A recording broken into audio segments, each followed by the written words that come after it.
रूप बसंत लोक कहानी कहानीकार सुखदेव मादपुरी लिखी हुई कहानी। रूप बसंत दी लोक गाथा सदियां पुरानी है। इतिहास दियां पैड़ां इस नूं जिला फतेहगढ़ साहिब दे पिंड उच्चा पिंड संगोल नाल जा जोड़दियां हन। इस पिंड दे नां नाल कई दंद कथावां जुड़ियां होईयां हन। कहिंदे हन हज़ारां वरे पहलां संगोल एक घुग वसदा शहर सी जिस दा नां सी संगलादीप। रूप बसंत दे पिता राजा खड़ग सैन दी राजधानी। राजा खड़ग सैन एक नेक दिल धर्मी अते अदली राजे दे नां नाल प्रसिद्ध सन। उस दे राज विच प्रजा बहुत सुखी सी। सारे उस नूं बड़ा आदर माण दिंदे सन। किसे गल दी उस नूं तोट नहीं सी। औलाद वल्लों भी ओ संतुष्ट सी। उस दे दो प्यारे पुत्तर सन, रूप ते बसंत, जिन्हां नूं वेखिया भुख लैंदी सी। ਅੱਖਾਂ ਰੱਜ ਜਾਂਦੀਆਂ ਸਨ। रूप ਵੱਡਾ ਸੀ 15 ਵਰਿਆਂ ਦਾ ਤੇ ਬਸੰਤ रूप ਤੋਂ 2 ਸਾਲ ਛੋਟਾ ਸੀ। ਖੜਗ ਸੈਨ ਆਪਣੀ ਪਿਆਰੀ ਰਾਣੀ ਰੂਪਵਤੀ ਵੱਲੋਂ ਫਿਕਰਮੰਦ ਸੀ। ਰੂਪਵਤੀ ਕੁਝ ਸਮੇਂ ਤੋਂ ਬਿਮਾਰ ਸੀ।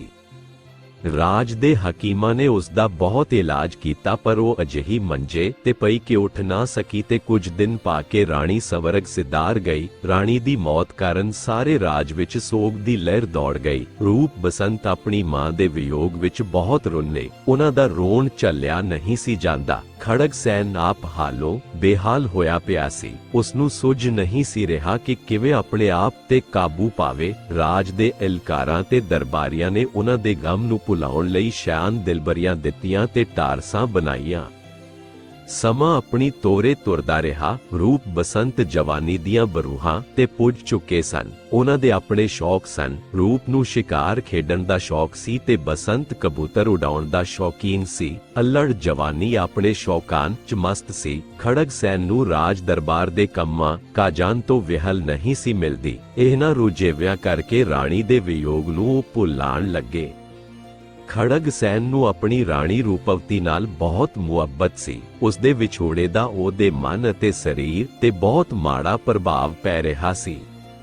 ਖੜਗ ਸੈਨ ਰਾਜ ਦਰਬਾਰ ਵਿੱਚੋਂ ਜਦੋਂ ਆਪਣੇ ਮਹਿਲਾਂ ਨੂੰ ਆਉਂਦਾ, ਉਹਨੂੰ ਡੋਬੂ ਪੈਣ ਲੱਗ ਜਾਂਦੇ। ਰਾਣੀ ਬਿਨਾਂ ਸੁਣਨਾ ਮਹਿਲ ਵੱਡ ਖਾਣ ਨੂੰ ਆਉਂਦਾ। 2-2.5 ਵਰੇ ਇਸੇ ਅਵਸਥਾ ਵਿੱਚ ਲੰਘ ਗਏ। ਆਖਰ ਉਹਦੇ ਅਮੀਰਾਂ ਵਜ਼ੀਰਾਂ ਨੇ ਉਸ ਨੂੰ ਦੂਜੀ ਸ਼ਾਦੀ ਕਰਵਾਉਣ ਲਈ ਮਨਾ ਲਿਆ। ਰਾਜਿਆਂ ਨੂੰ ਭਲਾ ਸ਼ਾਦੀਆਂ ਦਾ ਕੀ ਘਾਟਾ। ਸੰਗਲਾਦੀਪ ਦੇ ਰਾਜਪੂਤ ਸਰਦਾਰ ਇੰਦਰ ਸੈਨ ਨੇ ਆਪਣੀ 16-17 ਵਰੇ ਦੀ ਪਰੀਆਂ ਵਰਗੀ ਮਲੂਕ ਧੀ ਚੰਦਰਵਤੀ ਅਧਖੜ ਉਮਰ ਦੇ ਰਾਜਾ ਖੜਗ ਸੈਨ ਨਾਲ ਵਿਆਹ ਦਿੱਤੀ। ਮਹਿਲਾਂ ਵਿੱਚ ਮੁੜ ਰੌਣਕਾਂ ਆ ਗਈਆਂ। ਚੰਦਰਵਤੀ ਦੀ ਮਹਿਕਾਂ ਭਰੀ ਜਵਾਨੀ ਨੇ ਅਧਖੜ ਉਮਰ ਦੇ ਖੜਗ ਸੈਨ ਨੂੰ ਕੀਲ ਲਿਆ। ਮੰਗਵੀਂ ਜਵਾਨੀ ਨੂੰ ਉਹ ਭਲਾ ਕਿੰਨਾ ਕੁ ਸਮਾਂ ਹੰਡਾਉਂਦਾ। ਚੰਦਰਵਤੀ ਦੀ ਜਵਾਨੀ ਉਹਦੇ ਮਖਮਲੀ ਤੇ ਰੇਸ਼ਮੀ ਕੱਪੜਿਆਂ ਵਿੱਚ ਮਿਆਉਂਦੀ ਨਹੀਂ ਸੀ ਤੇ ਨਾ ਹੀ ਉਹਦਾ ਅਧਖੜ ਉਮਰ ਦਾ ਪਤੀ ਉਸ ਦੀਆਂ ਅੰਦਰੂਨੀ ਭਾਵੁਕ ਤੇ ਕਾਮੁਕ ਭਾਵਨਾਵਾਂ ਨੂੰ ਸੰਤੁਸ਼ਟੀ ਪ੍ਰਦਾਨ ਕਰਨ ਦੇ ਸਮਰੱਥ ਸੀ। ਹੀਰੇ ਜਵਾਹਰਾਤ ਤੇ ਹਾਰ ਸ਼ਿੰਗਾਰ ਉਸ ਦੀ ਭਾਵੁਕ ਤ੍ਰਿਸ਼ਨਾ ਨੂੰ ਤ੍ਰਿਪਤ ਨਹੀਂ ਸੀ ਕਰ ਰਹੇ। ਜਦੋਂ ਕਦੀ ਉਹ ਆਪਣੀ ਸੌਂਕਣ ਦੇ ਪੁੱਤਰਾਂ ਰੂਪ ਤੇ ਬਸੰਤ ਵੱਲ ਵੇਖਦੀ ਤਾਂ ਇੱਕ ਅਗੰਮੀ ਖੁਸ਼ੀ ਉਹਦੇ ਅੰਦਰ ਚਰਨਾਟਾ ਛੇੜ ਦੇਂਦੀ। ਰੂਪ ਤੇ ਬਸੰਤ ਲੋੜੇ ਦੇ ਹਸੀਨ ਸਨ ਤੇ ਅਜੇ ਜਵਾਨੀ ਦੀਆਂ ਬਰੂਹਾਂ ਤੇ ਕਦਮ ਰੱਖ ਰਹੇ ਸਨ। ਉਸਦਾ ਦਿਲ ਕਰਦਾ ਉਹਨਾਂ ਨਾਲ ਹਾਸੇ ਖੇਡੇ ਅਖੇਲੀਆਂ ਕਰੇ। ਉਹਦੇ ਅੰਦਰ ਇੱਕ ਖਾਹਿਸ਼ ਬੜੀ ਤੀਬਰਤਾ ਨਾਲ ਮਚਲ ਰਹੀ ਸੀ ਜਿਹੜੀ ਉਸ ਨੂੰ ਸਦੀਵੀ ਖੁਸ਼ੀ ਤੇ ਸੰਤੁਸ਼ਟਤਾ ਪ੍ਰਦਾਨ ਕਰ ਸਕਦੀ ਸੀ। ਇੱਕ ਦਿਨ ਕੀ ਹੋਇਆ, ਖੜਗ ਸੈਨ ਆਪਣੇ ਰਾਜ ਦਰਬਾਰ ਵਿੱਚ ਗਿਆ ਹੋਇਆ ਸੀ ਤੇ ਚੰਦਰਵਤੀ ਕੱਲੀ ਆਪਣੇ ਮਹਿਲ ਦੀ ਖਿੜਕੀ ਵਿੱਚ ਬੈਠੀ ਹੋਈ ਬਾਹਰ ਦਾ ਨਜ਼ਾਰਾ ਮਾਣ ਰਹੀ ਸੀ। ਬਸੰਤ ਆਪਣੇ ਕਬੂਤਰਾਂ ਨਾਲ ਖੇਡ ਰਿਹਾ ਸੀ ਕਿ ਇੱਕ ਚੀਨਾ ਕਬੂਤਰ ਉੱਡ ਕੇ ਚੰਦਰਵਤੀ ਦੀ ਬਾਰੀ ਵਿੱਚ ਆਣ ਵੜਿਆ, ਜਿਸ ਨੂੰ ਉਸਨੇ ਮਲਕੜੇ ਜਿਹੇ ਫੜ ਕੇ ਇੱਕ ਟੋਕਰੀ ਹੇਠ ਲੁਕੋ ਦਿੱਤਾ। ਬਸੰਤ ਮਹਿਲ ਵਿੱਚ ਆਇਆ। ਉਸ ਨੂੰ ਵੇਖ ਕੇ ਚੰਦਰਵਤੀ ਗੁਲਾਬ ਦੇ ਫੁੱਲ ਵਾਂਗ ਖਿੜ ਗਈ। ਉਹ ਉਸ ਨੂੰ ਕਬੂਤਰ ਦੇਣ ਦੇ ਪੱਜ ਆਪਣੇ ਵਿਸ਼ਰਾਮ ਭਵਨ ਵਿੱਚ ਲੈ ਗਈ ਤੇ ਆਪਣੇ ਕੋਲ ਪਲੰਘ ਤੇ ਬਿਠਾ ਲਿਆ ਅਤੇ ਉਹਦੇ ਹੱਥਾਂ ਨੂੰ ਪੋਲੇ ਪਲੋਸਦਿਆਂ ਸ਼ਹਿਦ ਜਿਹੇ ਮਿੱਠੇ ਬੋਲ ਬੋਲਦਿਆਂ ਬੋਲੀ, ਵੇ ਬਸੰਤ, ਤੈਨੂੰ ਕਬੂਤਰਾਂ ਨਾਲ ਖੇਡਣ ਦਾ ਸ਼ੌਕ ਹੈ। ਤੂੰ ਕਿੰਨਾ ਖੂਬਸੂਰਤ ਤੇ ਸੁਹਣਿਆ। ਮੈਂ ਤੇਰੇ ਤੇ ਵਾਰੀ ਜਾਨੀਆਂ। ਜਦ ਮੈਂ ਤੈਨੂੰ ਵੇਖਦੀਆਂ ਮੇਰੀ ਜਾਨ ਹੀ ਕੱਢ ਲੈਣਾ। ਆਪਾਂ ਦੋਨੋਂ ਹਾਣ ਪਰਵਾਨ ਦਿਆਂ। ਮੈਨੂੰ ਆਪਣੀ ਕਬੂਤਰੀ ਬਣਾ ਲੈ ਸੁਹਣਿਆ। ਸਾਰੀ ਜ਼ਿੰਦਗੀ ਤੇਰੀ ਬਣ ਕੇ ਰਹਾਂਗੀ। ਬਸੰਤ ਦੇ ਚਿੱਤ ਚੇਤੇ ਵੀ ਨਹੀਂ ਸੀ ਕਿ ਰਾਣੀ ਉਹਦੇ ਨਾਲ ਇਸ ਤਰ੍ਹਾਂ ਦਾ ਵਰਤਾਓ ਕਰੇਗੀ। ਮਾਤਾ ਜੀ, ਇਹ ਕਿਵੇਂ ਹੋ ਸਕਦਾ ਹੈ? ਮੈਂ ਤੁਹਾਡਾ ਪੁੱਤਰ ਹਾਂ। ਧਰਤ ਅਸਮਾਨ ਫਟ ਨਹੀਂ ਜਾਣਗੇ। ਪੁੱਤਰ ਮਾਂ ਦਾ ਰੂਪ ਹੰਡਾਵੇ। ਸੁਹਣਿਆ, ਨਾ ਮੈਂ ਤੈਨੂੰ ਜਨਮ ਦਿੱਤਾ ਤੇ ਨਾ ਗੋਦ ਖਿਡਾਇਆ। ਮੈਂ ਤੇਰੀ ਮਾਂ ਨਹੀਂ, ਤੇਰੀ ਹਾਨਣਾ। ਮੇਰੀ ਜਵਾਨੀ ਵੱਲ ਵੇਖ ਤੇ ਮੈਨੂੰ ਆਪਣੀ ਬਣਾ ਲੈ। ਮੇਰੇ ਦਿਲ ਜਾਨੀਆਂ, ਮੈਂ ਚਰੋਕਣੀ ਤੇਰੇ ਦੀਦਾਰ ਨੂੰ ਤਰਸਦੀ ਪਈ ਆਂ। ਮਾਂ, ਮੈਨੂੰ ਅਜਿਹੀਆਂ ਗੱਲਾਂ ਨਾਲ ਪੁੱਛਲਾ ਨਾ। ਸਮਾਜਿਕ ਰਿਸ਼ਤੇ ਤੇ ਨੈਤਿਕ ਕਦਰਾਂ ਕੀਮਤਾਂ ਦਾ ਘਾਣ ਸਾਡੇ ਸਮਾਜ ਨੂੰ ਕਿੱਧਰ ਲੈ ਤੁਰੇਗਾ? ਮੇਰੀ ਰੂਹ ਦੇ ਹਾਣੀਆਂ, ਸਮਾਜ ਨੇ ਭਲਾ ਮੈਨੂੰ ਕੀ ਦਿੱਤਾ? ਕੱਚੀ ਕੈਲ ਨੂੰ ਅਧਖੜ ਬੁੱਢੜੇ ਦੇ ਲੜ ਲਾ ਕੇ ਮੇਰੀ ਜਵਾਨੀ ਰੋਲ ਦਿੱਤੀ ਹੈ। ਮੋਤੀ ਹੀਰੇ ਪੰਨੇ ਮੇਰੇ ਲਈ ਕਾਣੀ ਕੌਡੀ ਦੇ ਸਮਾਨ ਨੇ। ਤੂੰ ਮੇਰੀ ਬਾਹ ਫੜ ਕੇ ਪਾਰ ਲੰਘਾ ਦੇ ਸੁਹਣਿਆ। ਹੋਸ਼ ਤੋਂ ਕੰਮ ਲੈ ਮਾਤਾ ਮੇਰੀਏ, ਇਹ ਰਿਸ਼ਤਾ ਮੈਂ ਨਿਭਾ ਨਹੀਂ ਸਕਦਾ। ਅਜੇ ਵੀ ਸੋਚ ਲੈ, ਜੇ ਤੂੰ ਮੇਰੀ ਗੱਲ ਨਹੀਂ ਮੰਨਣੀ ਤਾਂ ਇਸ ਦੇ ਮਾੜੇ ਨਤੀਜੇ ਭੁਗਤਣ ਲਈ ਤਿਆਰ ਹੋ ਜਾ। ਮਾਤਾ, ਮੈਂ ਹਰ ਸਜ਼ਾ ਭੁਗਤਣ ਲਈ ਤਿਆਰ ਹਾਂ। ਆਪਣੇ ਬਾਪ ਦੀ ਦਾੜ੍ਹੀ ਦੀ ਲਾਜ ਰੱਖਾਂਗਾ। ਐਨਾ ਆਖ ਬਸੰਤ ਇੱਕਦਮ ਮਹਿਲਾਂ ਤੋਂ ਬਾਹਰ ਹੋ ਗਿਆ। ਚੰਦਰਵਤੀ ਪਲੰਗ ਤੇ ਪਈ ਬਿਨਾਂ ਪਾਣੀਓਂ ਮੱਛੀ ਵਾਂਗ ਤੜਪਣ ਲੱਗੀ। ਬਸੰਤ ਨੇ ਰੂਪ ਨੂੰ ਆ ਕੇ ਸਾਰੀ ਹੋਈ ਬੀਤੀ ਸੁਣਾ ਦਿੱਤੀ। ਦੋਨੋਂ ਚਿੰਤਾ ਦੇ ਸਾਗਰ ਵਿੱਚ ਡੁੱਬ ਗਏ। ਆਥਣ ਪਸਰੀ, ਹਨੇਰਾ ਗੂੜਾ ਹੋਇਆ। ਖੜਗ ਸੈਨ ਆਪਣੇ ਮਹਿਲਾਂ ਨੂੰ ਪਰਤਿਆ। ਸਾਰੇ ਸ਼ਮਾਦਾਨ ਗੁੱਲ, ਦੀਵਾ ਨਾ ਬੱਤੀ। ਉਹ ਅੰਦਰ ਵੜਿਆ। ਚੰਦਰਵਤੀ ਸਿਰ ਮੂੰਹ ਲਪੇਟੀ ਖੜਪੱਟੀ ਲਈ ਪਲੰਗ ਤੇ ਪਈ ਹੈ। ਕਮਰੇ ਦੀਆਂ ਵਸਤਾਂ ਇੱਧਰ ਉਧਰ ਖਿੰਡੀਆਂ ਪਈਆਂ। ਰਾਜਾ ਪਮੱਤਰ ਗਿਆ। ਉਹਨੇ ਉਸਦੇ ਮੂੰਹ ਤੋਂ ਪੱਲਾ ਖਿੱਚ ਕੇ ਪਰੇ ਕੀਤਾ। ਰਾਣੀ ਦੇ ਚਿਹਰੇ ਤੇ ਕਰੂਟਾਂ ਦੇ ਨਿਸ਼ਾਨ, ਸਿਰ ਦੇ ਵਾਲ ਖਿੰਡੇ ਪੁੰਡੇ ਜਿਵੇਂ ਕਿਸੇ ਨਾਲ ਹੱਥੋਂ ਪਾਈ ਕੀਤੀ ਹੋਵੇ। ਰਾਣੀ ਨੇ ਉੱਠਦੇ ਸਾਰ ਹੀ ਹਟਕੋਰਿਆਂ ਤੇ ਹੰਝੂਆਂ ਦੀ ਝੜੀ ਲਾ ਦਿੱਤੀ। ਰਾਜਨ, ਕੀ ਦੱਸਾਂ ਕੀ ਨਾ ਦੱਸਾਂ। ਲੋਹੜਾ ਮਾਰਿਆ ਤੁਹਾਡੇ ਲਾਡਲੇ ਪੁੱਤਰ ਬਸੰਤ ਨੇ। ਅੱਜ ਮੈਲੀ ਆਇਆ ਸੀ। ਕੱਲੀ ਵੇਖ ਉਹਨੇ ਮੇਰੇ ਨਾਲ ਹੱਥੋਂ ਪਾਈ ਕੀਤੀ ਹੈ। ਮੈਂ ਬੁਰਛੇ ਕੋਲੋਂ ਆਪਣੀ ਪੱਤ ਨੂੰ ਮਸੀ ਬਚਾਇਆ। ਚੰਦਰਵਤੀ ਨੇ ਤ੍ਰਿਆ ਚਲਿੱਤਰ ਦਾ ਅਜਿਹਾ ਬਾਣ ਚਲਾਇਆ ਕਿ ਖੜਗ ਸੈਨ ਸੋਚੀ ਪੈ ਗਿਆ। ਇਹ ਕਿਵੇਂ ਹੋ ਸਕਦਾ? ਮੇਰੀ ਰਾਣੀਏ, ਬਸੰਤ ਅਜਿਹਾ ਨਹੀਂ ਕਰ ਸਕਦਾ। ਸੱਚੋ ਸੱਚ ਦੱਸ। ਰਾਜਨ, ਬਸੰਤ ਤੁਹਾਡਾ ਪੁੱਤਰ ਹੈ ਨਾ, ਇਸ ਲਈ ਮੇਰੀ ਗੱਲ ਦਾ ਆਪ ਨੂੰ ਇਤਬਾਰ ਨਹੀਂ। ਐਨਾ ਆਖ ਚੰਦਰਵਤੀ ਜ਼ਾਰ ਰੋਣ ਲੱਗ ਪਈ। ਰਾਜਾ ਉਹਦੇ ਪਾਵਾਂ ਦੇ ਵਾਰ ਨੂੰ ਸਹਿ ਨਾ ਸਕਿਆ। ਉਹ ਧੁਰ ਅੰਦਰ ਤੱਕ ਤੜਪ ਉੱਠਿਆ। ਉਹਨੇ ਰਾਣੀ ਨੂੰ ਆਪਣੀ ਬੁੱਕਲ ਵਿੱਚ ਲੈਂਦਿਆਂ ਕਿਹਾ, ਮੇਰੀ ਬੇਗਮ, ਮੈਨੂੰ ਤੇਰੇ ਤੇ ਪੂਰਾ ਭਰੋਸੇ। ਜਿਹੜਾ ਕੁਕਰਮ ਬਸੰਤ ਨੇ ਤੇਰੇ ਨਾਲ ਕੀਤਾ, ਉਹ ਮੁਆਫ ਕਰਨ ਵਾਲਾ ਨਹੀਂ। ਉਸ ਨੂੰ ਅਜਿਹੀ ਸਜ਼ਾ ਦਿਆਂਗਾ ਕਿ ਲੋਕੀ ਰਹਿੰਦੀ ਦੁਨੀਆ ਤੱਕ ਯਾਦ ਰੱਖਣਗੇ। ਰਾਜੇ ਦੇ ਬਚਨ ਸੁਣ ਕੇ ਰਾਣੀ ਦੇ ਧੁਰ ਅੰਦਰ ਖੁਸ਼ੀ ਦੀ ਲਹਿਰ ਦੌੜ ਗਈ ਤੇ ਉਸ ਨੂੰ ਰੁਝਾਉਣ ਲਈ ਆਪਣਾ ਹਾਰ ਸ਼ਿੰਗਾਰ ਕਰਨ ਲੱਗੀ। ਅਗਲੀ ਸਵੇਰ ਖੜਗ ਸੈਨ ਨੇ ਬਸੰਤ ਨੂੰ ਭਰੇ ਦਰਬਾਰ ਵਿੱਚ ਤਲਬ ਕਰ ਲਿਆ ਤੇ ਉਸ ਦਾ ਪੱਖ ਸੁਣੇ ਬਗੈਰ ਹੀ ਉਸ ਨੂੰ ਦੇਸ਼ ਨਿਕਾਲੇ ਦਾ ਹੁਕਮ ਸੁਣਾ ਦਿੱਤਾ। ਸਾਰੇ ਦਰਬਾਰ ਵਿੱਚ ਸੰਨਾਟਾ ਛਾ ਗਿਆ। ਕਿਸੇ ਦੀ ਜੁਰਤ ਨਹੀਂ ਸੀ ਰਾਜੇ ਦੇ ਹੁਕਮ ਨੂੰ ਮੋੜਨ ਦੀ। ਸਾਰੇ ਦਰਬਾਰੀ ਜਾਣਦੇ ਸਨ ਕਿ ਬਸੰਤ ਬੇਕਸੂਰ ਹੈ। ਰੂਪ ਨੇ ਵੀ ਆਪਣੇ ਪਿਤਾ ਅੱਗੇ ਬੇਨਤੀ ਕੀਤੀ, ਪਰ ਬਸੰਤ ਤਾਂ ਉਹਦੀਆਂ ਨਜ਼ਰਾਂ ਵਿੱਚ ਕਸੂਰਵਾਰ ਸੀ ਅਤੇ ਉਹ ਬਸੰਤ ਨੂੰ ਦੇਸ਼ ਨਿਕਾਲੇ ਦੀ ਸਜ਼ਾ ਦੇ ਕੇ ਆਪਣੇ ਅਦਲੀ ਰਾਜਾ ਹੋਣ ਦਾ ਧਰਮ ਨਿਭਾ ਰਿਹਾ ਸੀ। ਬਸੰਤ ਨੂੰ ਇਹ ਆਸ ਨਹੀਂ ਸੀ ਕਿ ਉਸ ਦਾ ਪਿਤਾ ਉਹਦਾ ਪੱਖ ਜਾਣੇ ਬਿਨਾਂ ਅਜਿਹੀ ਸਜ਼ਾ ਸੁਣਾ ਦੇਵੇਗਾ। ਉਹ ਆਪਣੇ ਦਿਲ ਤੇ ਪੱਥਰ ਰੱਖ ਕੇ ਬੈਠ ਗਿਆ। ਉਹਨੂੰ ਵਿਛੜੀ ਮਾਂ ਦੀ ਯਾਦ ਆਈ ਤੇ ਉਹਦਾ ਗੱਚ ਭਰ ਆਇਆ। ਉਹ ਭਰੇ ਨੈਣਾਂ ਨਾਲ ਆਪਣੇ ਸ਼ਹਿਰ ਨੂੰ ਨਮਸਕਾਰ ਕਰਕੇ ਘੋੜੇ ਤੇ ਸਵਾਰ ਹੋ ਕੇ ਤੁਰ ਪਿਆ। ਅਜੇ ਉਹ ਕੁਝ ਕਦਮਾਂ ਤੇ ਹੀ ਗਿਆ ਸੀ ਕਿ ਰੂਪ ਵੀ ਘੋੜੇ ਸਮੇਤ ਉਹਦੇ ਨਾਲ ਜਾ ਰਲਿਆ ਤੇ ਬੋਲਿਆ, ਵੀਰੇ, ਮੈਂ ਤੇਰੇ ਬਗੈਰ ਕੱਲਾ ਕਿਵੇਂ ਰਹਿ ਸਕਦਾ? ਤੇਰੇ ਨਾਲ ਹੀ ਚੱਲਾਂਗਾ।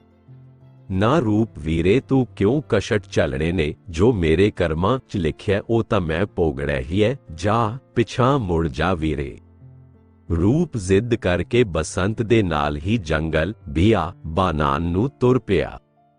ਉਹਨਾਂ ਆਪਣੇ ਦੇਸ਼ ਦੀ ਹੱਦ ਪਾਰ ਕਰ ਲਈ ਤੇ ਗੁਆਂਢੀ ਰਾਜ ਦੇ ਜੰਗਲ ਬੇਲਿਆਂ ਵਿੱਚ ਜਾ ਵੜੇ।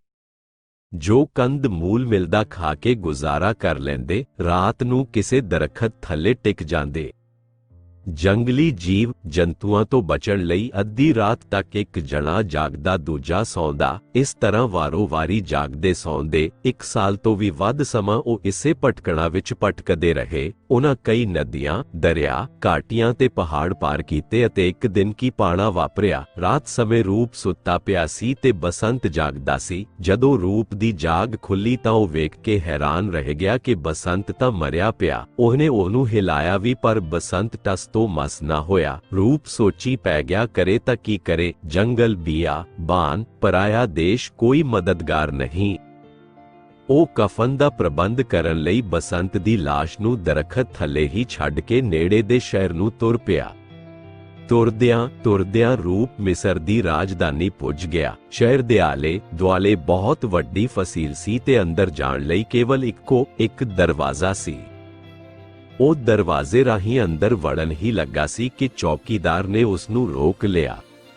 ਐਨੇ ਨੂੰ ਉੱਥੇ ਹੋਰ ਬਹੁਤ ਸਾਰੇ ਸ਼ਾਹੀ ਦਰਬਾਰੀ ਆ ਗਏ। ਉਹਨਾਂ ਰੂਪ ਨੂੰ ਕਿਹਾ, ਹੇ ਪਰਦੇਸੀ ਨੌਜਵਾਨਾਂ, ਕੱਲ ਸਾਡੇ ਦੇਸ਼ ਦਾ ਰਾਜਾ ਸੁਰਗਵਾਸ ਹੋ ਗਿਆ। ਪਰੰਪਰਾ ਅਨੁਸਾਰ ਸਾਰੇ ਅਧਿਕਾਰੀਆਂ ਤੇ ਦਰਬਾਰੀਆਂ ਨੇ ਫੈਸਲਾ ਕੀਤਾ ਕਿ ਜਿਹੜਾ ਵੀ ਪਹਿਲਾ ਯਾਤਰੀ ਅੱਜ ਸਵੇਰੇ ਸ਼ਹਿਰ ਵਿੱਚ ਵੜੇਗਾ ਉਹਨੂੰ ਰਾਜ ਸਿੰਘਾਸਣ ਤੇ ਬਿਠਾ ਦਿੱਤਾ ਜਾਵੇਗਾ। ਤੁਸੀਂ ਸ਼ਹਿਰ ਵਿੱਚ ਪ੍ਰਵੇਸ਼ ਕਰਨ ਵਾਲੇ ਪਹਿਲੇ ਪੁਰਸ਼ ਹੋ, ਇਸ ਕਰਕੇ ਹੁਣ ਸਾਡੇ ਰਾਜਾ ਹੋ। ਐਨਾ ਆਖ ਉਹਨਾਂ ਨੇ ਰੂਪ ਨੂੰ ਸ਼ਾਹੀ ਬਸਤਰ ਪਹਿਨਾ ਕੇ ਵਿਧੀਵਤ ਰਸਮਾਂ ਨਾਲ ਰਾਜ ਸਿੰਘਾਸਣ ਤੇ ਬਿਰਾਜਮਾਨ ਕਰ ਦਿੱਤਾ। ਰੂਪ ਹੁਣ ਮਿਸਰ ਦਾ ਰਾਜਾ ਬਣ ਗਿਆ ਸੀ ਤੇ ਉਸ ਨੂੰ ਰਾਜ ਦਰਬਾਰੀਆਂ ਨੇ ਐਨਾ ਵਿਅਸਤ ਕਰ ਦਿੱਤਾ ਕਿ ਉਹ ਕੁਝ ਪਲਾਂ ਲਈ ਬਸੰਤ ਨੂੰ ਵੀ ਭੁੱਲ ਗਿਆ। ਉਹ ਕੁਝ ਦਿਨਾਂ ਬਾਅਦ ਉਸ ਥਾਂ ਤੇ ਵੀ ਗਿਆ ਜਿੱਥੇ ਬਸੰਤ ਦੀ ਲਾਸ਼ ਪਈ ਸੀ। ਉਸ ਦਰਖਤ ਥੱਲੇ ਲਾਸ਼ ਨਾ ਵੇਖ ਕੇ ਉਹਨੇ ਇਹ ਅਨੁਮਾਨ ਲਾ ਲਿਆ ਕਿ ਬਸੰਤ ਦੀ ਲਾਸ਼ ਨੂੰ ਜੰਗਲੀ ਜਾਨਵਰ ਖਾ ਗਏ ਹੋਣਗੇ। ਉਹ ਬਸੰਤ ਦੇ ਗਮ ਨੂੰ ਆਪਣੇ ਦਿਲ ਵਿੱਚ ਸਮੋ ਕੇ ਪਰਤ ਆਇਆ ਅਤੇ ਆਪਣੇ ਰਾਜ ਦੇ ਕੰਮ ਕਾਜ ਚਲਾਉਣ ਲੱਗਾ। ਇਧਰ ਬਸੰਤ ਦੀ ਹੋਣੀ ਵੇਖੋ, ਜਦੋਂ ਰੂਪ ਉਹਦੇ ਕਫਨ ਦੀ ਭਾਲ ਵਿੱਚ ਉਹਨੂੰ ਛੱਡ ਕੇ ਗਿਆ ਸੀ, ਉਸ ਦੇ ਜਾਣ ਬਾਅਦ ਹੀ ਮੰਗਲਨਾਥ ਨਾਂ ਦਾ ਜੋਗੀ ਕਿਧਰੋਂ ਤੁਰਦਾ ਫਿਰਦਾ ਉਸ ਦਰਖਤ ਕੋਲ ਆ ਗਿਆ ਜਿੱਥੇ ਬਸੰਤ ਦੀ ਲੋਥ ਪਈ ਸੀ। ਜੋਗੀ ਨੇ ਉਸ ਨੂੰ ਹਿਲਾ ਝੁਲਾ ਕੇ ਵੇਖਿਆ ਤੇ ਉਸ ਦੀ ਨਬਜ਼ ਵੇਖੀ। ਨਬਜ਼ ਚੱਲ ਰਹੀ ਸੀ। ਅਸਲ ਵਿੱਚ ਉਹ ਮਰਿਆ ਨਹੀਂ, ਸਿਰਫ ਬੇਹੋਸ਼ ਹੋਇਆ ਸੀ। ਉਹਨੂੰ ਕਿਸੇ ਜ਼ਹਿਰੀਲੇ ਸੱਪ ਨੇ ਡਸ ਕੇ ਬੇਸੁੱਧ ਕਰ ਦਿੱਤਾ ਸੀ। ਜੋਗੀ ਨੇ ਜੰਗਲੀ ਬੂਟੀਆਂ ਦੀ ਵਰਤੋਂ ਕਰਕੇ ਉਹਨੂੰ ਹੋਸ਼ ਵਿੱਚ ਲਿਆਂਦਾ। ਬਸੰਤ ਨੇ ਜੋਗੀ ਨੂੰ ਆਪਣੀ ਸਾਰੀ ਵਿਥਿਆ ਸੁਣਾਈ। ਜੋਗੀ ਉਸ ਨੂੰ ਆਪਣੀ ਕੁਟੀਆ ਵਿੱਚ ਲੈ ਆਇਆ ਤੇ ਆਪਣੇ ਕੋਲ ਹੀ ਰੱਖ ਲਿਆ। ਬਸੰਤ ਨੇ ਵੀ ਆਪਣੇ ਜੀਵਨ ਦਾਤੇ ਨੂੰ ਆਪਣਾ ਆਪ ਸਮਰਪਿਤ ਕਰ ਦਿੱਤਾ ਤੇ ਉਹਦੀ ਸੇਵਾ ਵਿੱਚ ਲੀਨ ਹੋ ਗਿਆ। ਉਸ ਨੂੰ ਰੂਪ ਦੀ ਯਾਦ ਆਉਂਦੀ, ਸੋਚਦਾ ਪਤਾ ਨਹੀਂ ਉਸ ਨਾਲ ਕੀ ਬਣੀ ਹੋਵੇਗੀ। ਖੌਰੇ ਜਿਉਂਦਾ ਵੀ ਹੈ ਕਿ ਜੰਗਲੀ ਜਾਨਵਰਾਂ ਨੇ ਆਪਣਾ ਖਾਜਾ ਬਣਾ ਲਿਆ। ਜੋਗੀ ਕੋਲ ਰਹਿੰਦਿਆਂ ਬਸੰਤ ਨੇ 7 ਵਰ੍ਹੇ ਲੰਘਾ ਦਿੱਤੇ। ਬਸੰਤ ਨੂੰ ਸ਼ਿਕਾਰ ਖੇਡਣ ਦਾ ਸ਼ੌਕ ਬਚਪਨ ਤੋਂ ਹੀ ਸੀ। ਜੋਗੀ ਨੇ ਉਸ ਦੇ ਸ਼ੌਕ ਨੂੰ ਮੱਠਾ ਨਾ ਪੈਣ ਦਿੱਤਾ।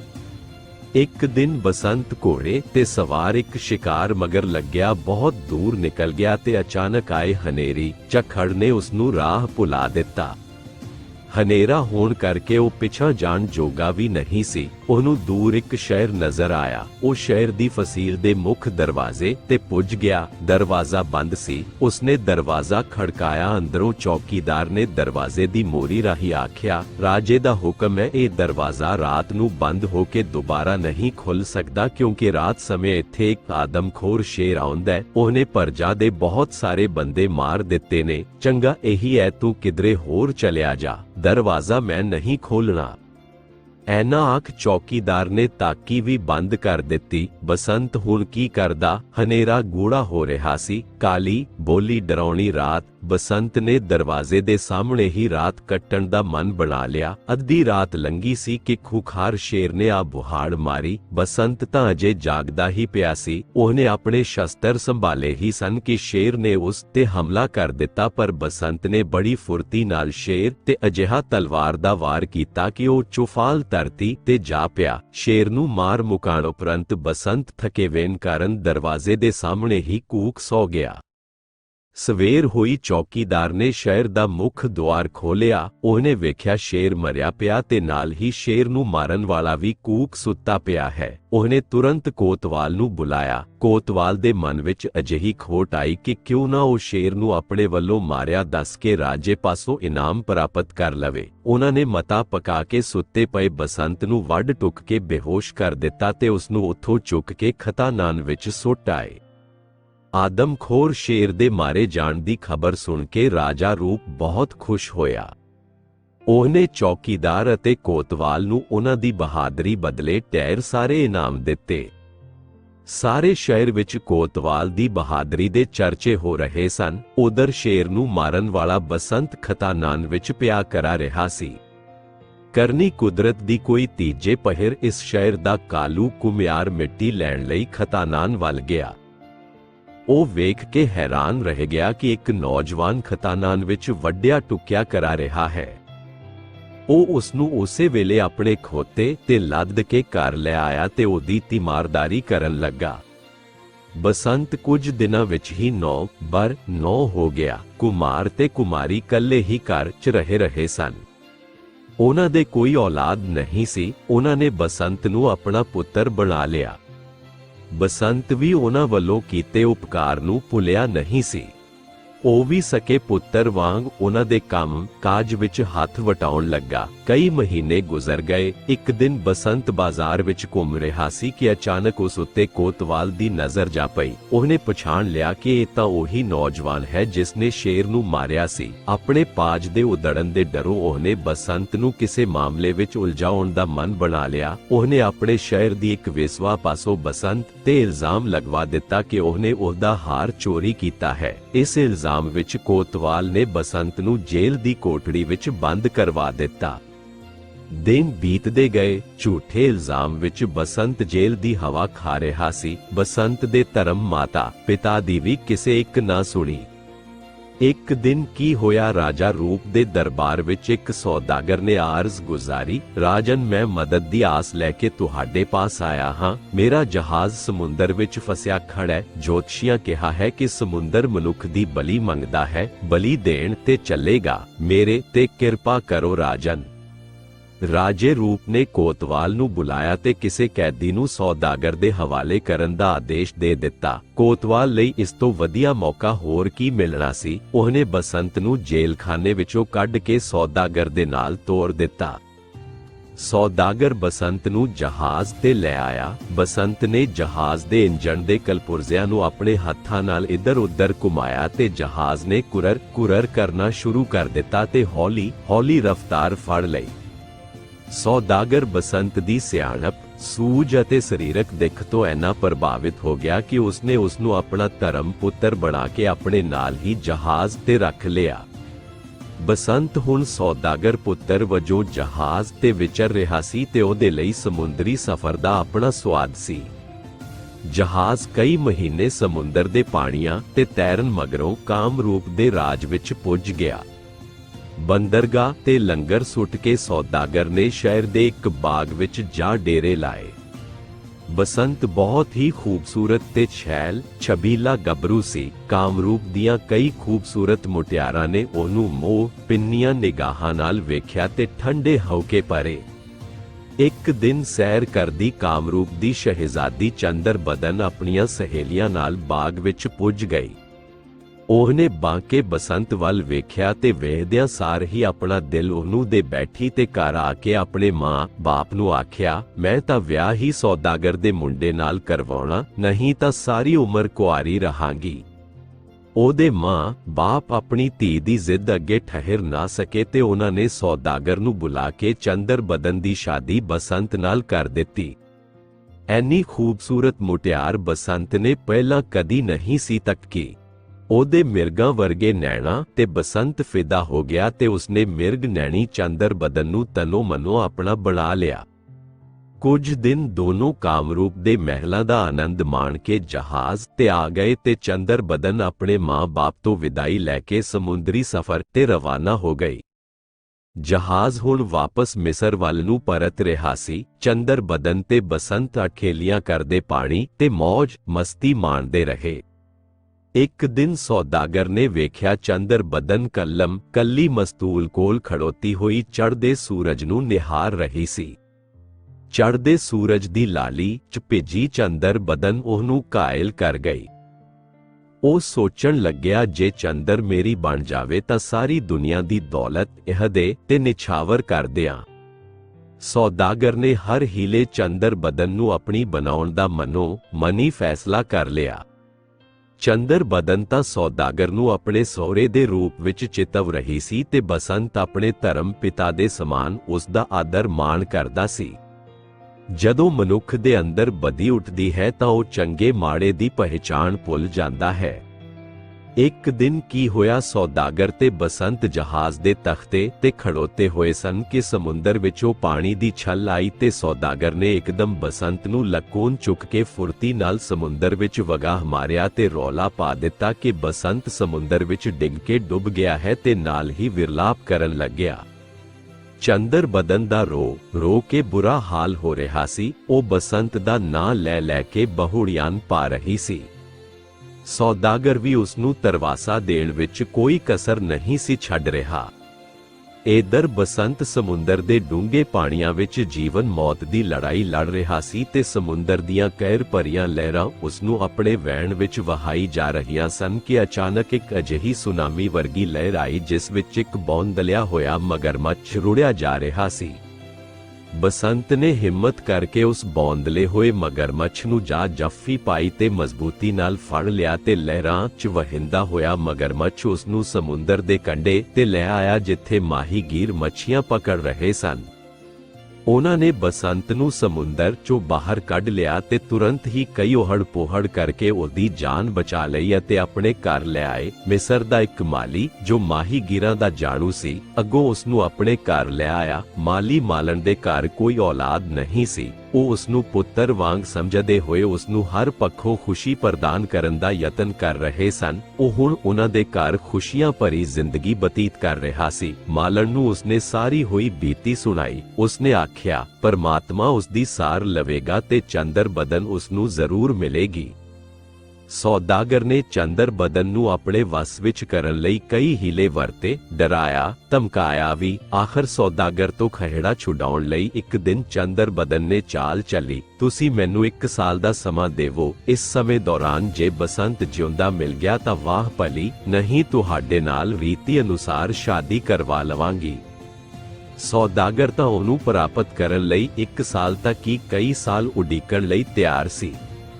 ਜਹਾਜ਼ ਵਾਪਸੀ ਤੇ ਮਿਸਰ ਵੱਲ ਨੂੰ ਆ ਰਿਹਾ ਸੀ ਤੇ ਚੰਦਰ ਬਦਨ ਸੌਦਾਗਰ ਦੀ ਰੋਜ਼ ਦੀ ਛੇੜਛਾੜ ਤੋਂ ਨਿਸ਼ਚਿੰਤ ਹੋ ਕੇ ਬਸੰਤ ਦੀ ਯਾਦ 'ਚ ਖੋਈ ਸੁਪਨਮਈ ਸੰਸਾਰ ਵਿੱਚ ਖੋ ਗਈ ਸੀ ਤੇ ਉਧਰ ਬਸੰਤ ਮਾਲਣ ਦੇ ਘਰ ਜਹਾਜ਼ ਦੀ ਵਾਪਸੀ ਦੀ ਉਡੀਕ ਕਰ ਰਿਹਾ ਸੀ। ਆਖਰ ਜਹਾਜ਼ ਮਿਸਰ ਦੇ ਸਾਹਿਲ ਤੇ ਆਣ ਲੱਗਾ। ਬਸੰਤ ਤਾਂ ਚੰਦਰ ਦਾ ਹਾਲ ਜਾਣਨ ਲਈ ਬੇਤਾਬ ਸੀ। ਮਾਲਣ ਫੁੱਲਾਂ ਦੇ ਹਾਰ ਤੇ ਗੁਲਦਸਤੇ ਲੈ ਕੇ ਜਹਾਜ਼ ਤੇ ਪੁੱਜ ਗਈ ਤੇ ਚੰਦਰ ਬਦਨ ਦੇ ਗਲ 'ਚ ਹਾਰ ਪਾਉਂਦਿਆਂ ਹੌਲੇ ਦੇਣੇ ਬੋਲੀ, ਬੇਟਾ ਉਦਾਸ ਨਾ ਹੋ, ਤੇਰਾ ਸੁਹਾਗ ਜਿਉਂਦਾ ਹੈ। ਬਸੰਤ ਮੇਰੇ ਘਰ ਹੈ। ਉਸਨੇ ਸਾਰੀ ਹੱਡਬੀਤੀ ਸੁਣਾਈ ਹੈ। ਉਹ ਤੇਰੀ ਯਾਦ ਵਿੱਚ ਤੜਪ ਰਿਹਾ ਹੈ। ਮੈਂ ਕੱਲ ਨੂੰ ਫੇਰ ਆਵਾਂਗੀ ਗੁਲਦਸਤਾ ਲੈ ਕੇ। ਐਨਾ ਆਖ ਮਾਲਣ ਜਹਾਜ਼ ਤੋਂ ਪਰਤ ਆਈ ਤੇ ਚੰਦਰ ਬਦਨ ਦੇ ਚਿਹਰੇ ਤੇ ਅਨੂਠੀ ਖੁਸ਼ੀ ਦੀਆਂ ਲਹਿਰਾਂ ਲਹਾਉਣ ਲੱਗੀਆਂ ਤੇ ਉਹਦੇ ਮਨ ਦਾ ਮੋਰ ਪਹਿਲਾਂ ਪਾਉਣ ਲੱਗਾ। ਮਾਲਣ ਨੇ ਘਰ ਆ ਕੇ ਜਦੋਂ ਬਸੰਤ ਨੂੰ ਚੰਦਰ ਬਦਨ ਦੇ ਪਤੀ ਬ੍ਰਤਾ ਧਰਮ ਤੇ ਕਾਇਮ ਰਹਿਣ ਦੀ ਗੱਲ ਦੱਸੀ ਤਾਂ ਉਹਦੀ ਖੁਸ਼ੀ ਦਾ ਕੋਈ ਟਿਕਾਣਾ ਨਾ ਰਿਹਾ। ਬਸੰਤ ਨੂੰ ਇਸ ਗੱਲ ਦਾ ਤਾਂ ਪਤਾ ਲੱਗ ਗਿਆ ਸੀ ਕਿ ਰਾਜਾ ਰੂਪ ਉਹਦਾ ਭਰਾ ਹੈ। ਉਸ ਤੱਕ ਪਹੁੰਚ ਕਰਨ ਅਤੇ ਚੰਦਰ ਬਦਨ ਨੂੰ ਸੌਦਾਗਰ ਦੇ ਚੁੰਗਲ ਤੋਂ ਬਚਾਉਣ ਲਈ ਉਹਨੇ ਇੱਕ ਵਿਉਂਤ ਬਣਾਈ। ਉਹਨੇ ਮਾਲਣ ਹੱਥ ਇੱਕ ਸੁਨੇਹਾ ਚੰਦਰ ਬਦਨ ਨੂੰ ਭੇਜਿਆ, ਚੰਦਰ, ਸ਼ੁਕਰ ਹੈ ਖੁਦਾ ਦਾ ਤੈਨੂੰ ਡੋਲੀ ਨਹੀਂ। ਸੌਦਾਗਰ ਨੂੰ ਆਖ ਕੇ ਉਹ ਤੇਰੇ ਨਾਲ ਵਿਆਹ ਕਰਾਉਣ ਤੋਂ ਪਹਿਲਾਂ ਤੈਨੂੰ ਰੂਪ ਬਸੰਤ ਦੀ ਕਥਾ ਸੁਣਾਉਣ ਦਾ ਪ੍ਰਬੰਧ ਕਰੇ। ਮਾਲਣ ਗੁਲਦਸਤਾ ਭੇਟ ਕਰਨ ਦੇ ਪੱਜ ਬਸੰਤ ਦਾ ਸੁਨੇਹਾ ਚੰਦਰ ਬਦਨ ਨੂੰ ਦੇ ਆਈ। ਉਹਨੇ ਸੌਦਾਗਰ ਨੂੰ ਆਖਿਆ, ਮਾਲਕ, ਮੈਂ ਤੁਹਾਨੂੰ ਹੋਰ ਤੜਪਾਉਣਾ ਨਹੀਂ ਚਾਹੁੰਦੀ। ਵਿਆਹ ਕਰਾਉਣ ਲਈ ਹੁਣੇ ਤਿਆਰ ਹਾਂ। ਵਿਆਹ ਤੋਂ ਪਹਿਲਾਂ ਰੀਤੀ ਅਨੁਸਾਰ ਮੈਂ ਰੂਪ ਬਸੰਤ ਦੀ ਕਥਾ ਸੁਣਨਾ ਚਾਹੁੰਦੀ ਹਾਂ। ਤਦ ਹੀ ਵਿਆਹ ਸੰਪੂਰਨ ਹੋਵੇਗਾ। ਚੰਦਰ, ਤੇਰੀ ਇਹ ਮੰਗ ਵੀ ਪੂਰੀ ਹੋ ਜਾਵੇਗੀ। ਤੇਰੇ ਲਈ ਤਾਂ ਮੈਂ ਪਹਾੜ ਵੀ ਖੁਣ ਸਕਦਾ ਹਾਂ। ਅੱਜ ਹੀ ਰਾਜਾ ਰੂਪ ਦੇ ਦਰਬਾਰ 'ਚ ਜਾ ਕੇ ਇਸ ਦਾ ਪ੍ਰਬੰਧ ਕਰਦਾ ਹਾਂ। ਸੌਦਾਗਰ ਨੇ ਰਾਜਾ ਰੂਪ ਦੇ ਦਰਬਾਰ ਵਿੱਚ ਜਾ ਅਰਜ਼ ਗੁਜ਼ਾਰੀ। ਰੂਪ ਤਾਂ ਆਪ ਇਹ ਕਥਾ ਸੁਣਨ ਲਈ ਉਤਾਵਲਾ ਸੀ। ਉਹਨੇ ਸਾਰੇ ਰਾਜ ਵਿੱਚ ਡੌਂਡੀ ਪਿਟਵਾ ਦਿੱਤੀ ਕਿ ਜਿਹੜਾ ਵਿਅਕਤੀ ਰਾਜ ਦਰਬਾਰ ਵਿੱਚ ਆ ਕੇ ਰੂਪ ਬਸੰਤ ਦੀ ਕਥਾ ਸੁਣਾਵੇਗਾ ਉਹਨੂੰ ਮੂੰਹ ਮੰਗਿਆ ਇਨਾਮ ਮਿਲੇਗਾ। ਅਗਲੀ ਪਲਕ ਮਾਲੀ ਨੇ ਰਾਜਾ ਰੂਪ ਦੇ ਦਰਬਾਰ ਵਿੱਚ ਹਾਜ਼ਰ ਹੋ ਕੇ ਅਰਜ਼ ਕੀਤੀ, ਮਹਾਰਾਜ ਮੇਰੀ ਬੇਟੀ ਰੂਪ ਬਸੰਤ ਦੀ ਕਥਾ ਜਾਣਦੀ ਹੈ। ਉਹਨੇ ਕਦੇ ਪਰਾਏ ਮਰਦ ਦਾ ਮੂੰਹ ਨਹੀਂ ਵੇਖਿਆ। ਮੇਰੇ ਘਰ ਤੋਂ ਸਾਰੇ ਰਾਹ ਵਿੱਚ ਕਨਾਤਾ ਲਗਵਾ ਦੇਵੋ। ਉਹ ਡੋਲੀ 'ਚ ਬੈਠ ਕੇ ਤੁਹਾਡੇ ਦਰਬਾਰ 'ਚ ਹਾਜ਼ਰ ਹੋਵੇਗੀ ਤੇ ਕਥਾ ਸੁਣਾਵੇਗੀ। ਬਸੰਤ ਨੂੰ ਡਰ ਸੀ ਕਿ ਪਹਿਲਾਂ ਵਾਂਗ ਕੋਤਵਾਲ ਉਹਨੂੰ ਪਛਾਣ ਨਾ ਲਵੇ, ਇਸ ਲਈ ਉਹਨੇ ਆਪਣਾ ਭੇਸ ਬਦਲ ਕੇ ਰਾਜ ਦਰਬਾਰ ਵਿੱਚ ਜਾਣ ਦੀ ਵਿਉਂਤ ਬਣਾਈ ਸੀ। ਸਾਰੇ ਰਾਹ ਵਿੱਚ ਕਨਾਤਾਂ ਲੱਗ ਗਈਆਂ। ਮਾਲਣ ਨੇ ਬਸੰਤ ਦਾ ਸਿਰ ਗੁੰਦ ਕੇ ਉਸ ਨੂੰ ਇੱਕ ਖੂਬਸੂਰਤ ਮੁਟਿਆਰ ਦੇ ਰੂਪ ਵਿੱਚ ਸ਼ਿੰਗਾਰ ਦਿੱਤਾ ਤੇ ਕਹਾਰ ਉਸ ਨੂੰ ਡੋਲੀ ਵਿੱਚ ਬਿਠਾ ਕੇ ਰਾਜ ਦਰਬਾਰ ਵਿੱਚ ਲੈ ਆਏ। ਰਾਜ ਦਰਬਾਰ ਵਿੱਚ ਖੂਬ ਰੌਣਕਾਂ ਸਨ। ਰਾਜਾ ਰੂਪ ਰਾਜ ਸਿੰਘਾਸਣ ਤੇ ਬਿਰਾਜਮਾਨ ਸੀ। ਸੌਦਾਗਰ ਅਤੇ ਹੋਰ ਅਹਿਲਕਾਰ ਰਾਜੇ ਦੇ ਨਾਲ ਸੁਸ਼ੋਭਤ ਸਨ ਤੇ ਚੰਦਰ ਬਦਨ ਰਾਜ ਮਹਿਲ ਦੇ ਚਿਲਮਨ ਵਿੱਚ ਬੈਠੀ ਹੋਈ ਸੀ। ਮਾਲਣ ਦੀ ਧੀ ਨੇ ਕਥਾ ਸ਼ੁਰੂ ਕਰਨ ਲਈ ਰਾਜਾ ਰੂਪ ਪਾਸੋਂ ਆਗਿਆ ਮੰਗੀ। ਮਹਾਰਾਜ ਆਗਿਆ ਹੋਵੇ ਤਾਂ ਕਥਾ ਸ਼ੁਰੂ ਕਰਾਂ। ਆਗਿਆ ਹੈ, ਨਿਰਵਿਘਨ ਸੁਣਾਓ। ਰੂਪ ਨੇ ਹੱਥ ਖੜਾ ਕਰਕੇ ਆਗਿਆ ਦੇ ਦਿੱਤੀ। ਮਾਲਣ ਦੀ ਧੀ ਬੜੇ ਬਸੰਤ ਨੇ ਜਦੋਂ ਵੈਰਾਗਮਈ ਬੋਲਾਂ ਵਿੱਚ ਰੂਪ ਬਸੰਤ ਦੀ ਕਥਾ ਸ਼ੁਰੂ ਕੀਤੀ ਤਾਂ ਸਾਰੇ ਦਰਬਾਰ ਵਿੱਚ ਸੰਨਾਟਾ ਛਾ ਗਿਆ। ਉਸਨੇ ਆਪਣੇ ਪਿੰਡੇ ਤੇ ਹੰਡਾਈ ਕਥਾ ਨੂੰ ਅਜਿਹੇ ਮਾਰਮਿਕ ਸ਼ਬਦਾਂ ਵਿੱਚ ਬਿਆਨ ਕੀਤਾ ਕਿ ਰਾਜਾ ਰੂਪ ਦੀਆਂ ਅੱਖੀਆਂ ਵਿੱਚੋਂ ਵੈਰਾਗ ਦੇ ਅਥਰੂਆਂ ਦੀਆਂ ਧਾਰਾਂ ਵਹੇ ਤੁਰੀਆਂ। ਕਥਾ ਸੁਣਦਿਆਂ ਜਦੋਂ ਉਸਨੇ ਆਪਣੇ ਰਾਜ ਦੇ ਕੋਤਵਾਲ, ਚੌਕੀਦਾਰ ਅਤੇ ਵੇਸਵਾ ਦੇ ਬਸੰਤ ਪ੍ਰਤੀ ਅਪਣਾਏ ਵਤੀਰੇ ਦਾ ਬਿਰਤਾਂਤ ਸੁਣਿਆ ਤਾਂ ਉਸਨੇ ਉਹਨਾਂ ਨੂੰ ਉਸੇ ਵਕਤ ਗ੍ਰਿਫਤਾਰ ਕਰਨ ਦਾ ਹੁਕਮ ਸੁਣਾ ਦਿੱਤਾ। ਕਥਾ ਸੁਣ ਰਹੇ ਸੌਦਾਗਰ ਦੇ ਦਿਲ ਨੂੰ ਉਦੋਂ ਹੀ ਕਾਂਬਾ ਛਿੜ ਪਿਆ ਜਦੋਂ ਮਾਲਣ ਦੀ ਧੀ ਨੇ ਬਸੰਤ ਨੂੰ ਬਲੀ ਦੇਣ ਲਈ ਸੌਦਾਗਰ ਦੇ ਹਵਾਲੇ ਕਰਨ ਦਾ ਕਿੱਸਾ ਸ਼ੁਰੂ ਕੀਤਾ। ਜਦੋਂ ਰਾਜਾ ਰੂਪ ਨੇ ਸੌਦਾਗਰ ਵੱਲੋਂ ਚੰਦਰ ਬਦਨ ਨੂੰ ਆਪਣੀ ਬਣਾਉਣ ਖਾਤਰ ਬਸੰਤ ਨੂੰ ਸਮੁੰਦਰ ਵਿੱਚ ਸੁੱਟਣ ਦਾ ਬਿਰਤਾਂਤ ਸੁਣਿਆ ਤਾਂ ਉਹ ਇੱਕਦਮ ਅੱਗ ਬਗੂਲਾ ਹੋ ਗਿਆ ਤੇ ਤੁਰੰਤ ਹੀ ਸੌਦਾਗਰ ਨੂੰ ਹੱਥਕੜੀਆਂ ਲਾਉਣ ਦੇ ਆਦੇਸ਼ ਦੇ ਦਿੱਤੇ।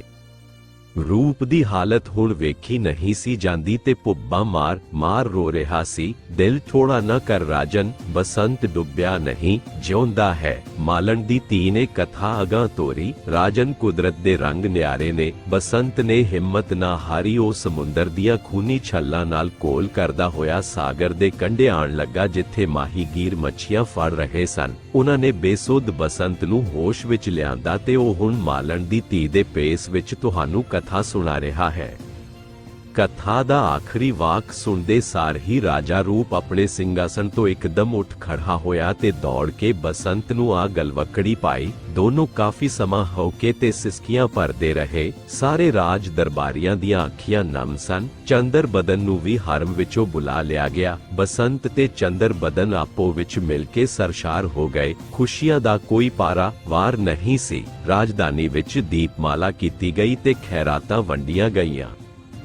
ਰਾਜਾ ਰੂਪ ਦੇ ਹੁਕਮ ਤੇ ਬਸੰਤ ਦੇ ਧਰਮ ਮਾਤਾ, ਪਿਤਾ ਕੁਮਾਰ ਤੇ ਕੁਮਾਰੀ ਅਤੇ ਮਾਲੀ ਮਾਲਣ ਨੂੰ ਢੇਰ ਸਾਰੇ ਇਨਾਮ ਦੇ ਕੇ ਸਨਮਾਨਿਤ ਕੀਤਾ ਗਿਆ। ਇਸ ਤੋਂ ਉਪਰੰਤ ਬਸੰਤ ਦੇ ਜੀਵਨ ਦਾਤੇ ਜੋਗੀ ਮੰਗਲਨਾਥ ਦੀ ਭਾਲ ਕਰਕੇ ਉਸ ਨੂੰ ਵੀ ਰਾਜ ਦਰਬਾਰ ਵਿੱਚ ਸ਼ਾਹੀ ਸਨਮਾਨ ਨਾਲ ਨਿਵਾਜਿਆ ਗਿਆ। ਕੋਤਵਾਲ, ਚੌਕੀਦਾਰ, ਵੇਸਵਾ ਅਤੇ ਸੌਦਾਗਰ ਨੂੰ ਸਖਤ ਸਜ਼ਾਵਾਂ ਭੁਗਤਣ ਲਈ ਜੇਲ੍ਹ ਭੇਜ ਦਿੱਤਾ ਗਿਆ। ਕੁਝ ਸਮਾਂ ਮਿਸਰ ਦੀ ਰਾਜਧਾਨੀ ਚ ਰਹਿਣ ਮਗਰੋਂ ਰੂਪ ਤੇ ਬਸੰਤ ਆਪਣੇ ਪਿਤਾ ਨੂੰ ਮਿਲਣ ਲਈ ਸੰਗਲਾਦੀਪ ਆਏ। ਖੜਗ ਸੈਨ ਹੁਣ ਬੁੱਢਾ ਹੋ ਚੁੱਕਿਆ ਸੀ ਅਤੇ ਚੰਦਰਵਤੀ ਕਈ ਵਰੇ ਪਹਿਲਾਂ ਆਪਣੇ ਅੰਤਹਿਕਰਨ ਦੀ ਆਵਾਜ਼ ਸੁਣ ਕੇ ਪਛਤਾਪ ਵਿੱਚ ਮਹੁਰਾ ਚੱਟ ਕੇ ਇਸ ਫਾਨੀ ਦੁਨੀਆ ਨੂੰ ਅਲਵਿਦਾ ਆਖ ਚੁੱਕੀ ਸੀ। ਦੋਹਾਂ ਪੁੱਤਰਾਂ ਨੂੰ ਮਿਲ ਕੇ ਖੜਗ ਸੈਨ ਦੇ ਚੁਰਾਏ ਚਿਹਰੇ ਤੇ ਖੁਸ਼ੀ ਦੀ ਲਹਿਰ ਦੌੜ ਗਈ। ਉਸਨੇ ਬਸੰਤ ਨੂੰ ਸੰਗਲਾਦੀਪ ਦਾ ਰਾਜ ਭਾਗ ਸੰਭਾਲ ਦਿੱਤਾ ਤੇ ਆਪ ਬਣ ਪ੍ਰਸਤ ਧਾਰਨ ਕਰ ਲਿਆ। ਕੁਝ ਦਿਨਾਂ ਮਗਰੋਂ ਰੂਪ ਮਿਸਰ ਦੀ ਰਾਜਧਾਨੀ ਨੂੰ ਪਰਤ ਆਇਆ।